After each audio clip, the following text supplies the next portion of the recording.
Hello students, welcome back to the channel NCERT studies.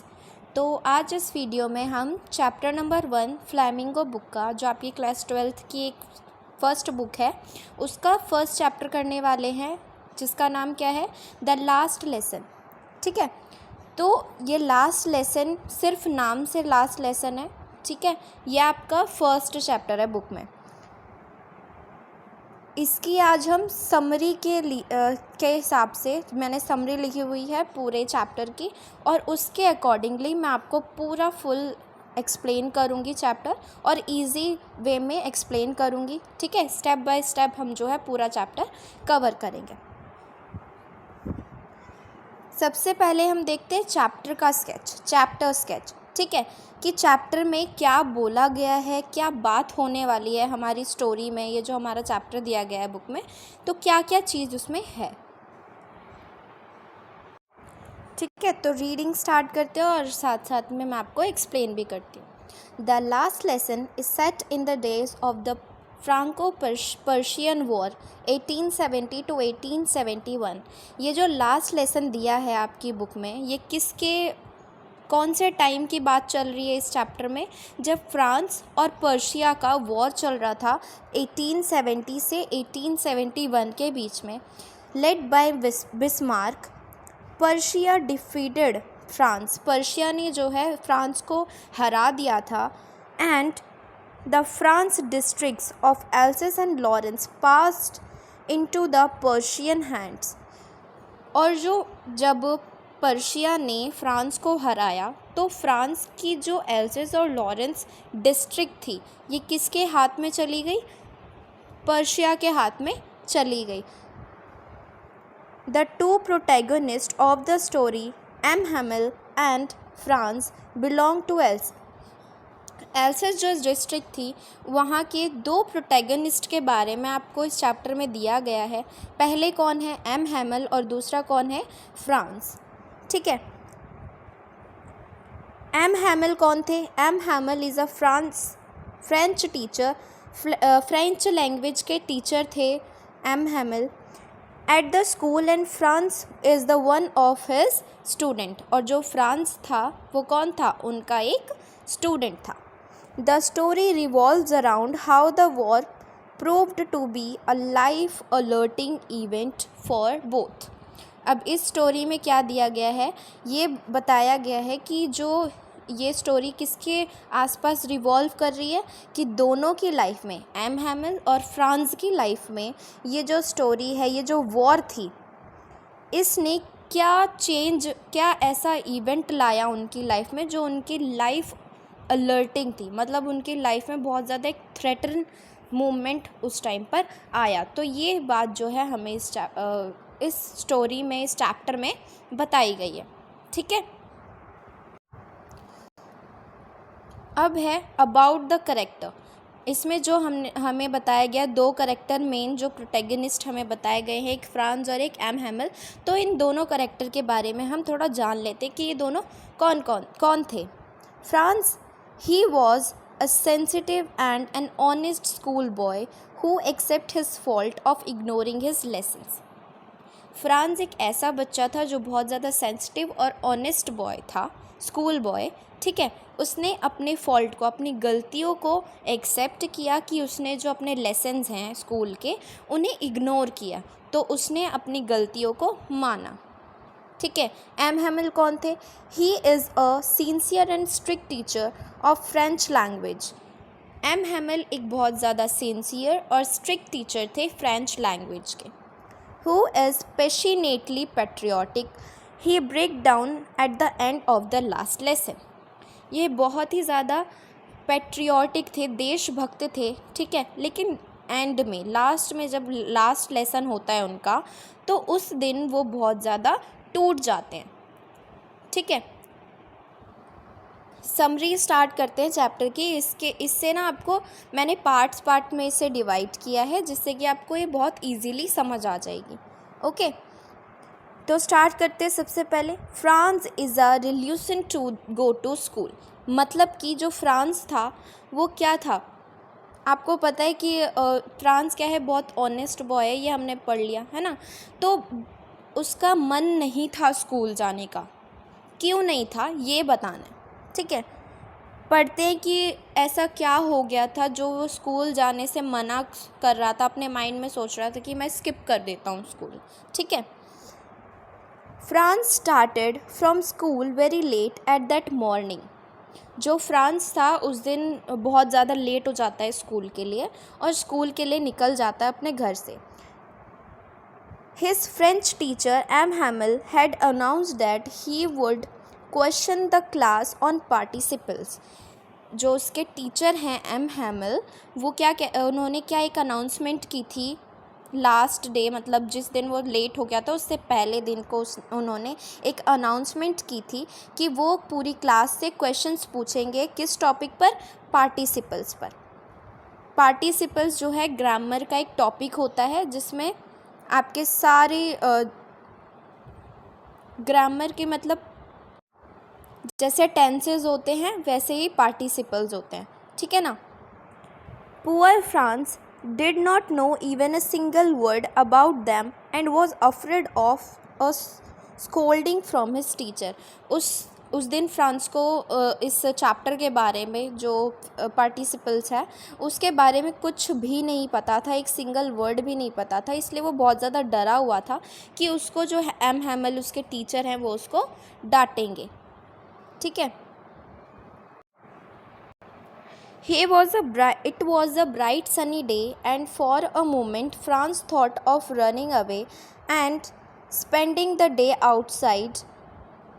अब क्या होता है कि वो बहुत ज़्यादा एक सनी डे होता है जिस दिन वो लेट हो रखा होता है अपने स्कूल के लिए, तो फ्रांस सोचता है कि मैं ना आज स्कूल से बंक कर लेता हूँ, स्कूल नहीं जाता हूँ और सारा दिन जो है बाहर बिताऊँगा।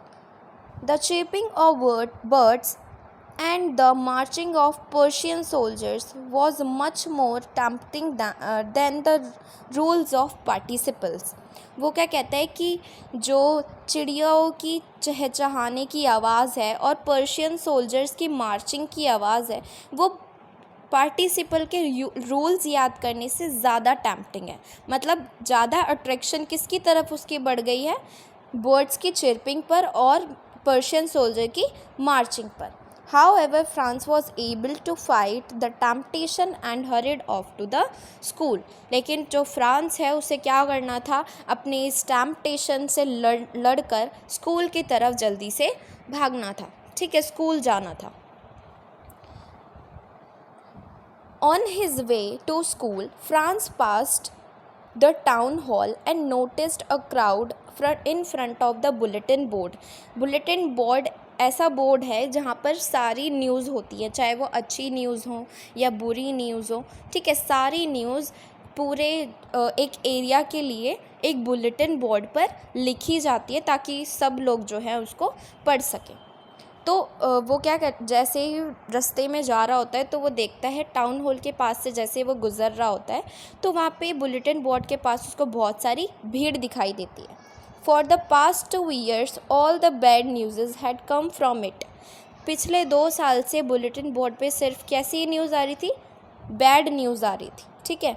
The France thought about what the matter was this time. कहता है कि अब क्या मैटर हुआ होगा, है ना। As he was hurrying past, Watcher, the blacksmith, called out to him and said that there was plenty of time to reach the school. जैसे वो वहाँ से जा रहा होता है तो उसको कौन दिखता है? एक ब्लैक स्मिथ और एक वॉचर। तो वो क्या कहते हैं उससे, ब्लैक स्मिथ को क्या कहता है कि आराम से जाओ, बहुत ज़्यादा टाइम है तुम्हारे पास स्कूल जाने के लिए, ठीक है।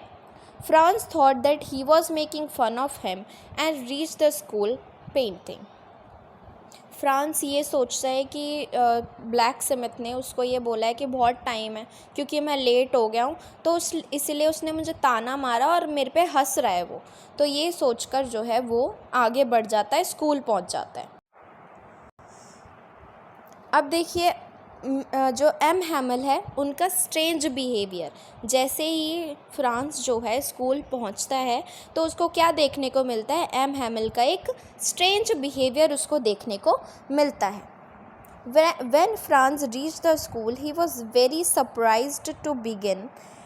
There would be a great commotion and activity. Find that everything was quiet. Usually, when the school was as quiet as it, Franz had often count on the commotion to get to his desk unnoticed.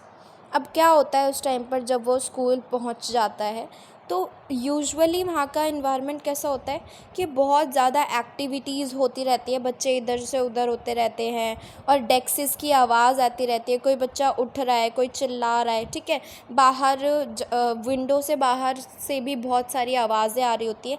लेकिन उस दिन वहाँ ऐसा कुछ भी नहीं हो रहा होता, ठीक है, सब कुछ कैसा था, बहुत ज़्यादा क्वाइट था उस दिन। एम हैमल ने उसको कुछ भी नहीं कहा और उसको बोला कि जाओ अपनी सीट पर बैठ जाओ। तो वो जैसे ही अपने डेस्क पर बैठ जाता है, उसे ऐसा लगता है कि एम हैमल ने मुझे नोटिस ही नहीं किया कि मैं लेट आया हूँ। But that day everything was on a Sunday morning. As आएगा यहाँ, एज अ संडे मॉर्निंग। उसे लग रहा था कि वो कैसा है, वो दिन एक संडे मॉर्निंग की तरह है, मतलब एकदम शांत, जैसे स्कूल में कोई हो ही ना। Franz notice that all of his classmates were already in their seats and M Hamel was walking up and down with his iron ruler under his arm.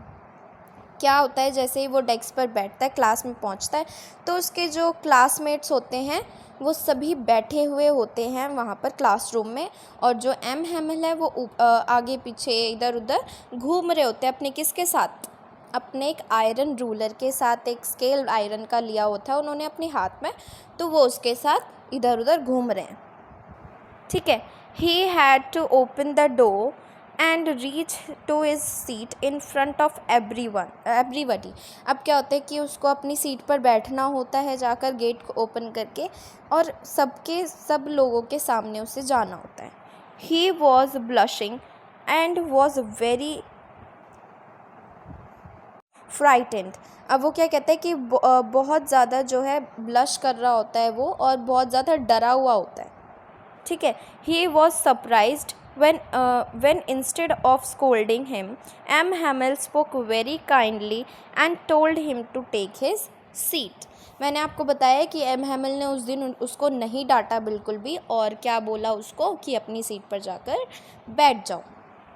ये देखने के बाद वो बहुत ज़्यादा शॉक्ड हो जाता है फ्रांस कि आज एम हैमल ने, मतलब हमारे टीचर ने, मुझे क्यों नहीं डांटा, जबकि वो कितने ज़्यादा स्ट्रिक्ट हैं, ठीक है।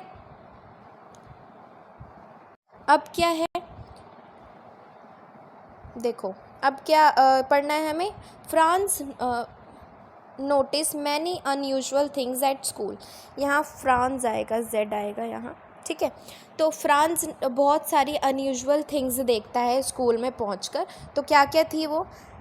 After Franz had calm down, he notice that M Hamel was wearing a special attic which he wore only on special occasions. अब वो क्या देखता है, जब वो बैठ जाता है अपनी सीट पे, खुद को काम डाउन कर लेता है, शांत हो जाता है, तो वो देखता है कि एम हैमल ने एक स्पेशल अपना सूट डाला हुआ है जो वो सिर्फ स्पेशल ओकेजन्स पर पहनते हैं। The whole school was so strange and a seriousness prevailed in the atmosphere.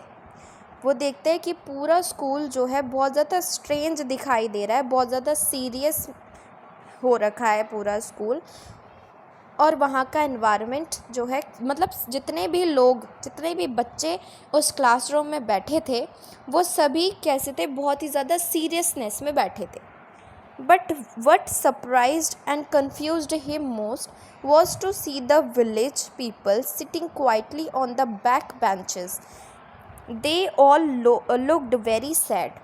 सबसे ज़्यादा सरप्राइजिंग और सबसे ज़्यादा कंफ्यूज करने वाला उसको क्या चीज़ दिखी वहाँ पर, कि जो विलेज पीपल्स हैं, जो गांव के लोग हैं, वो क्लास के लास्ट बेंचेस पर बैठे हुए हैं और सारे के सारे बहुत ज़्यादा दुखी दिख रहे हैं, ठीक है।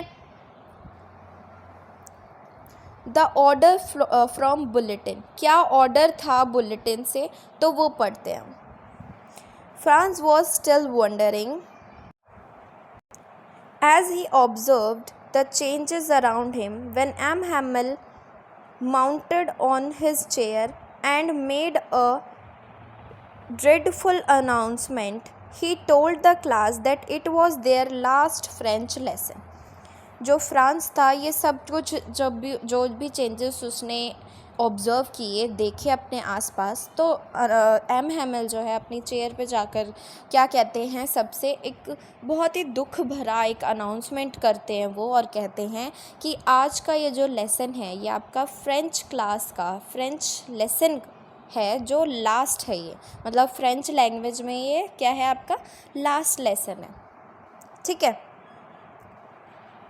The order had come from Berlin to teach only German in the school of Alsace and Lorraine, and he would be leave the school the next day. वो क्या कहते हैं कि एक ऑर्डर आया है बर्लिन से, यानी पर्शिया ने जीत लिया था, तो बर्लिन से उनका एक ऑर्डर आया है कि जर्मन स्कूल्स में, जो मतलब हमारे एल्सेस और लॉरेंस स्कूल में क्या पढ़ाई जाएगी, अब से जर्मन पढ़ाई जाएगी, फ्रेंच लैंग्वेज नहीं पढ़ाई जाएगी कल से, और मैं कल से ये जो है स्कूल छोड़ रहा हूँ. France was shocked by the information. France जो है ये सुनने के बाद बहुत ज़्यादा शॉक हो जाता है. He regretted not having learnt his lessons when there was still time. वो बहुत ज़्यादा रिग्रेट करने लग जाता है, पछताने लग जाता है कि जब टाइम था तब उसने अपने लेसन्स को, अपने फ्रेंच लेसन्स को ठीक से नहीं पढ़ा. ठीक है. Now he will never able to be he will never be able to learn them. अब वो क्या कहता है कि अब से जो वो कभी भी अपने फ्रेंच लेसन को कभी भी नहीं पढ़ पाएगा. ठीक है. He had wasted his precious time away from the class. क्या कहता है कि मैंने अपना जो प्रीशियस टाइम है, बहुत ही अनमोल टाइम जो है, इधर उधर बिता दिया और अपना सारा टाइम वो वेस्ट कर दिया, जबकि मुझे उस टाइम पर क्या करना चाहिए था, अपनी फ्रेंच लैंग्वेज में जो भी लेसन्स थे उन सब पर ध्यान देना चाहिए था. Engaging himself in useless activities like seeking birds eggs, going sliding on the. अब वो क्या कहता है कि मैंने अपना सारा टाइम किस किस चीज़ों में बिताया, वो बता रहा है कि मैंने चिड़ियाओं के अंडों को देखने में सारा टाइम बिता दिया. ठीक है. और रिवर्स को स्लाइड करते हुए देखते हुए अपना जो है सारा टाइम वेस्ट कर दिया है. हिज बुक्स विच वर अब वो क्या कहता है कि जो मेरी बुक्स हैं वो क्या है, nuisance to him suddenly felt like old friends. वो क्या कहता है, जो मेरी बुक्स है ना अब मुझसे दूर जा रही हैं, और वो क्या फ़ील करता है कि जैसे कि जो बुक्स हैं उसकी वो पुरानी दोस्त हो चुकी हैं जो उससे अब कभी नहीं मिल पाएंगी. ठीक है. मतलब उसकी लाइफ का एक ऐसा पार्ट है जो पुराना हो चुका है, अब कल से उसको क्या करना होगा, एक न्यू तरीके से शुरुआत करनी होगी, न्यू चीज़ों के साथ. His feelings for his teacher also started changing. और उसकी जो फीलिंग्स थी उसके टीचर के लिए, एम हैमल के लिए, वो भी धीरे धीरे जो है चेंज होने लगी ये इन्फॉर्मेशन सुनते ही. The thought that M. Hamel was going away and Franz would never see him again made him forget all about how. अब वो क्या कहता है कि एम हैमल के बारे में ये सोचकर कि वो कल से यहाँ नहीं आएंगे और मैं उनको दोबारा नहीं देख पाऊँगा, ये सोचकर वो बहुत ज़्यादा दुखी होने लग गया. ठीक है. उनके जो एम हैमल हैं उनके क्रैंकीपन को देखकर बहुत ज़्यादा सॉरी फील करने लग गया. कि उसे लगता था कि क्रैंकी हैं, बहुत गुस्सा करते हैं, बहुत स्ट्रिक्ट हैं.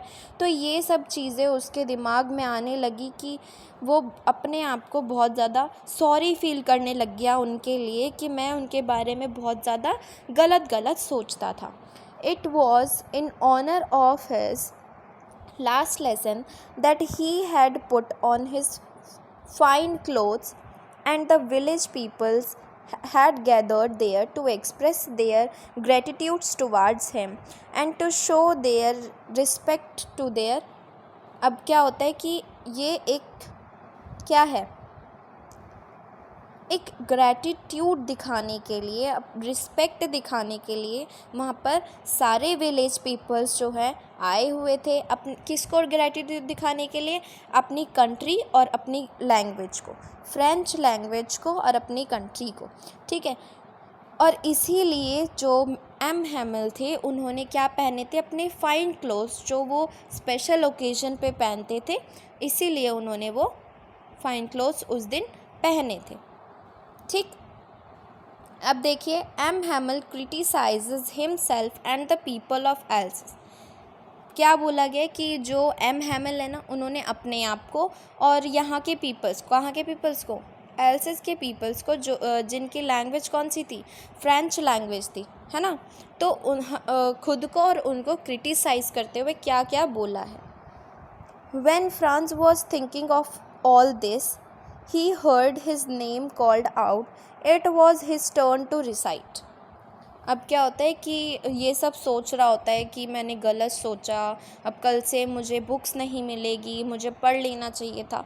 ये सब सोचते सोचते उसको अपना नाम सुनाई देता है। एम हैमिल ने उसका नाम लिया कि अब उसकी टर्न है सुनाने की। क्या सुनाने की? उसको दिया था ना एक लेसन कि पार्टिसिपल्स के लिए क्वेश्चन पूछेंगे वो सबसे, है ना। तो वही उसके लिए उसको आवाज़ सुनाई देती है अपने नाम की।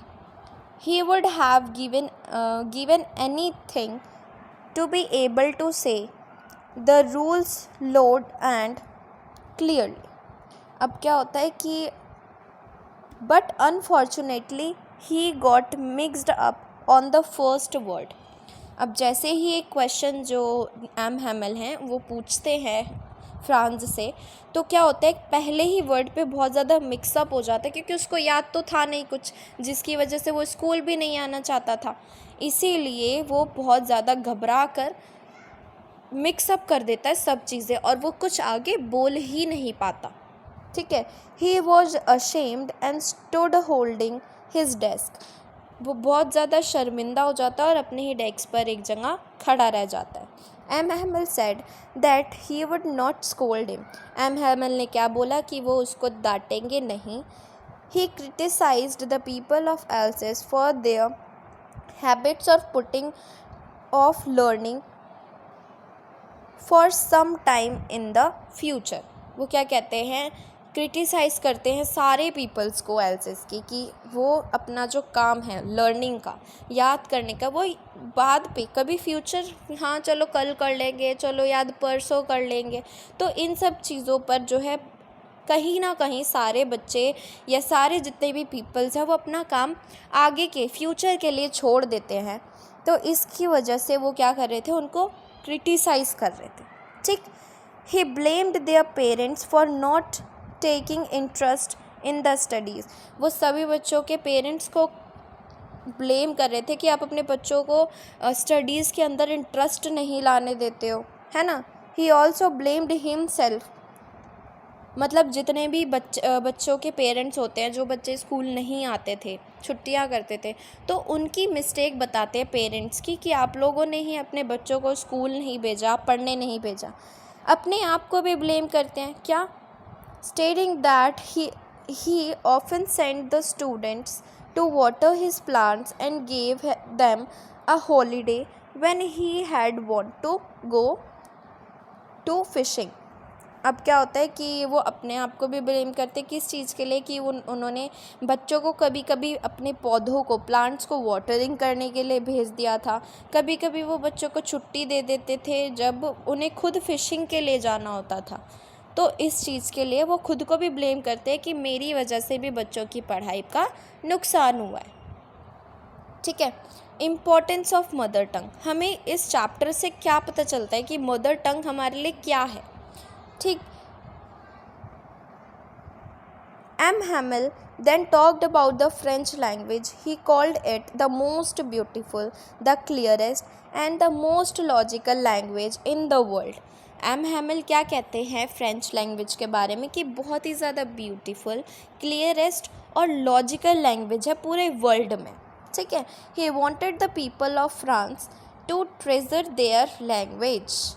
वो क्या कहते हैं कि जितने भी पीपल्स हैं हमारे फ्रांस के, वो अपनी लैंग्वेज को जो है संभाल कर रखें. ठीक,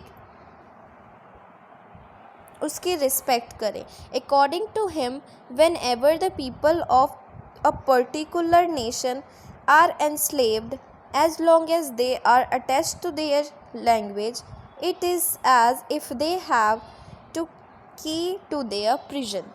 वो कहते हैं कि कि कहीं ना कहीं जो पीपल्स हैं, अगर किसी पर्टिकुलर नेशन के, उनको बंदी बनाया गया है किसी चीज़ के लिए, तो उनको छुड़ाने के लिए, उनको उस प्रिजन से बाहर निकालने के लिए एक ही हथियार होता है, वो होती है उनकी लैंग्वेज. ये एक क्वेश्चन के थ्रू भी आपसे एग्ज़ाम में पूछ लिया जाता है कि बताइए कि मदर टंग का क्या रोल होता है ना. तो ये जो है डायरेक्टली आंसर में आ सकता है. ठीक, ये चैप्टर कंप्लीट होने के बाद मैं आपको जो है क्वेश्चन आंसर भी कराऊंगी. तो अभी हम चैप्टर पर ध्यान देते हैं. Last lesson. The last lesson से मतलब क्या है वो देख लेते हैं. M Hamel open the grammar book and taught them their last lesson. M Hamel grammar की बुक खोलते हैं और सभी को उनका लास्ट लेसन फ्रेंच लैंग्वेज का सिखाते हैं, पढ़ाते हैं. ठीक है. France was amazed to see how well he understood everything. अब वो बहुत ज़्यादा, जो फ्रांस है वो क्या सोचता है कि लास्ट लेसन ऐसा लेसन उसके लिए रहा जिसमें उसको सब कुछ समझ आ रहा है. ठीक है.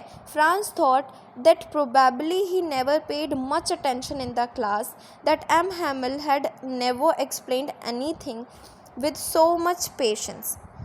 वो क्या कहता है फ्रांस कि मैंने कभी इतना जो है अटेंशन नहीं दिया वो क्लास के अंदर जो मुझे सब कुछ समझ में आए, या फिर जो एम हैमिल है उन्होंने इतना इंटरेस्ट के साथ और पेशेंटली मुझे जो है ये चैप्टर, कोई भी चैप्टर जो है फ्रेंच लैंग्वेज में ना पढ़ाया. तो इन दोनों चीज़ों को वो दिमाग में ला रहा होता है और वो सोचता है कि आज का चैप्टर मुझे पूरी अच्छी तरीके से समझ इसलिए आ रहा है क्योंकि मैं यहाँ पर फोकस कर पा रहा हूँ, मुझे इंटरेस्ट आ रहा है. क्यों? क्योंकि हमारा लास्ट लेसन है. After that they had a lesson in writing. इसके बाद क्या होता है, उनका ये जो लेसन था वो राइटिंग में था, है ना. M Hamel had bought new copies for them that day. M Hamel सबके लिए जो है एक न्यू कॉपी लेकर आए थे, सभी के लिए न्यू नोटबुक लेकर आए थे वो. Everyone was immersed in their work. सभी लोग उनके कामों में बिजी हो जाते हैं. फिर even the little children sitting in the class were tracking their fish looks as if that was French too. उस टाइम पे जितने भी बच्चे बैठे थे, छोटे छोटे बच्चे भी, विलेजर्स भी, मतलब पूरी की पूरी क्लास इतना शांत होकर पेशेंटली, इतना इंटरेस्ट के साथ उस नोटबुक में लिख रहे होते हैं कि ऐसा कभी पहले हुआ ही नहीं. ठीक है. लास्ट में क्या था, उन्होंने एक फाइनल गुड बाय किया. कैसे किया वो देखते हैं. All this will M Hamel set motionless in his chair. Franz thought the M Hamel wanted to imprint this class scenes in his mind for 40 years. He had given his faithful service to the school, and now his sister was packing their stuff. All this must have been really heartbreaking for him. Finally, they had a last lesson in history. अब क्या होता है कि last में जो M हैमिल है वो motionlessly अपनी चेयर पर जाकर बैठ जाते हैं और फ्रांस सोच रहा है कि जो एम हैमिल है वो अपने इस क्लासरूम के सीन को अपने दिमाग में इस तरीके से फिट कर लेना चाहते हैं कि वो कभी ना भूलें. एम हैमिल ने अपने 40 ईयर्स जो हैं अपने पूरे पैशनेट 40 ईयर्स सिर्फ़ और सिर्फ फ्रेंच लैंग्वेज टीचिंग में बिता दिए हैं। बहुत ही फेथफुल सर्विस उन्होंने दी है स्कूल में। अब क्या हो रहा है कि उनकी जो सिस्टर है वो उनका स्टफ़ पैक कर रही हैं ताकि वो लोग वहाँ से जा सके। ये बहुत ही ज़्यादा हार्ट ब्रेकिंग टाइम है उनके लिए कि उनको अपनी खुद की एक ऐसी लैंग्वेज छोड़नी पड़ रही है जिसको उन्होंने पूरे 40 ईयर्स तक बच्चों को पढ़ाया है। ठीक है। Everybody becomes emotional towards the end, और लास्ट में क्या होता है, सारे के सारे जितने भी लोग वहाँ पर होते हैं बहुत ज़्यादा इमोशनल हो जाते हैं। ठीक है। Some even started crying but M Hamel had the courage and patience to hear every lesson to the last. अब क्या होता है कि लास्ट में जब सब इमोशनल हो जाते हैं, कुछ ऐसे लोग होते हैं जो रोने लग जाते हैं, लेकिन एम हैमिल ने हिम्मत दिखाई, पेशेंस दिखाया और अपना लास्ट लेसन जो है कंप्लीट किया। Finally as the lunch clock struck 12, M Hamel stood up. It was very evident that he had become emotional too. जैसे ही लंच क्लॉक जो है चर्च क्लॉक जैसे ही स्ट्रक करती है, 12 बज जाते हैं 12 पर, तो जो एम हैमिल है वो खड़े होते हैं और वो खुद भी बहुत ज़्यादा इमोशनल हो जाते हैं। He tried to speak but choked, वो कुछ कहने की कोशिश कर रहे होते हैं लेकिन वो उनका गला जो है एकदम बंद हो जाता है, चौक हो जाता है कि वो कुछ बोल ही नहीं पाते हैं। ठीक है, इतना ज़्यादा इमोशनल वो हो जाते हैं। Then he turn to the black board and write as large as he could vive la France, meaning long live France. He then dismissed the class, signaling everyone to leave. लास्ट में क्या होता है, वो अपनी सीट पर से खड़े होते हैं, टर्न करते हैं कहाँ पर, ब्लैक बोर्ड की तरफ, और बड़ा बड़ा क्या लिखते हैं ब्लैक बोर्ड पर, वेव ला फ्रांस। क्या लिखते हैं, wave la France. Wave la France का मतलब क्या होता है, लॉन्ग लीव फ्रांस। ठीक है, मतलब फ्रांस जो है वो बहुत ही समय तक चलता रहे। फिर ये लिखने के बाद वो क्लास को डिसमिस करते हैं, अपने हाथ से इशारा करते हुए सभी को कहते हैं कि अब आप लोग जा सकते हैं। ठीक है, तो ये था हमारा पूरा चैप्टर। ठीक है, तो हमने पूरा चैप्टर जो है समझ लिया है लास्ट लेसन का, कि इस चैप्टर का नाम फर्स्ट चैप्टर का ही लास्ट लेसन क्यों रखा गया है, क्योंकि फ्रांस में फ्रेंच लैंग्वेज का वो लास्ट लेसन था। ठीक है, आई होप ये चैप्टर आपको पूरा अच्छी तरीके से समझ आ गया होगा। तो नेक्स्ट वीडियो में आने वाली जितनी भी कुछ वीडियोस होंगी इस चैप्टर की, और जिसमें मैं आपको सभी ऐसे क्वेश्चंस कराऊंगी जो कि एग्ज़ाम ओरिएंटेड होंगे, जो भी एग्ज़ाम में बहुत ही ज़्यादा प्रोबेबिलिटी होती है जिसकी एग्ज़ाम में आने की, वो सभी क्वेश्चन जो है हम कर लेंगे। ठीक है, तो अभी के लिए इतना ही करते हैं। Thank you so much for watching this video. Please like the video, share the video and subscribe the channel.